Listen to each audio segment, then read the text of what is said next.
En cas d'attaque terroriste, avant l'arrivée des forces de l'ordre, voici les comportements qui peuvent vous sauver. La première réaction à avoir est de s'échapper. Pour cela, identifiez d'où vient le danger pour vous en éloigner un maximum et le plus rapidement possible. Ne vous exposez pas. Penchez-vous ou courbez-vous pour vous abriter. Si possible, aidez les autres personnes à s'échapper. Alertez les personnes autour de vous et dissuadez-les de pénétrer dans la zone de danger.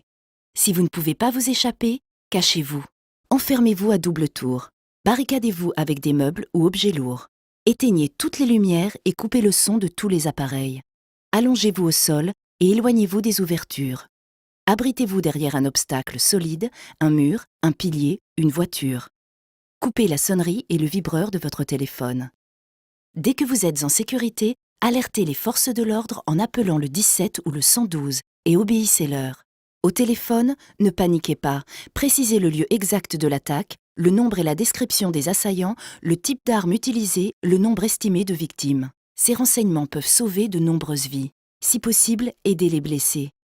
Une fois les forces de l'ordre arrivées, ne courez en aucun cas dans leur direction. Gardez les mains levées, ouvertes et bien visibles sans faire de mouvements brusques. Si vous attendez les secours et les forces de l'ordre, et si vous êtes en sécurité, vous pouvez sauver des vies en réalisant les gestes d'urgence. S'il y a saignement, appuyez fortement dessus en utilisant si possible un linge propre, t-shirt, pull ou autre. Maintenez la pression sur la blessure jusqu'à ce que les secours prennent le relais.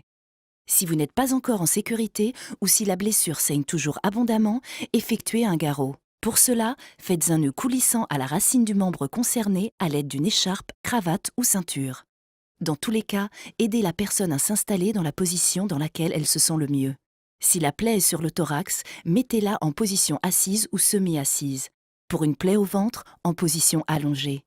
Si la personne est inconsciente ou perd connaissance, tournez-la sur le côté comme si elle dormait en chien de fusil en position latérale de sécurité. Faites en sorte qu'elle puisse respirer correctement. Face à la menace terroriste, restons toujours vigilants. Dès que vous rentrez dans un lieu, repérez tout de suite les sorties de secours. Si vous êtes témoin d'une situation ou d'un comportement suspect, contactez les forces de l'ordre au 17 ou au 112. Ne diffusez aucune information sur leur intervention. Ne propagez pas de rumeurs ou d'informations non vérifiées sur Internet et les réseaux sociaux. Suivez les comptes Place Beauvau et Gouvernement FR sur les réseaux sociaux. Restons toujours vigilants. Pour en savoir plus, allez sur encadattaque.gouv.fr.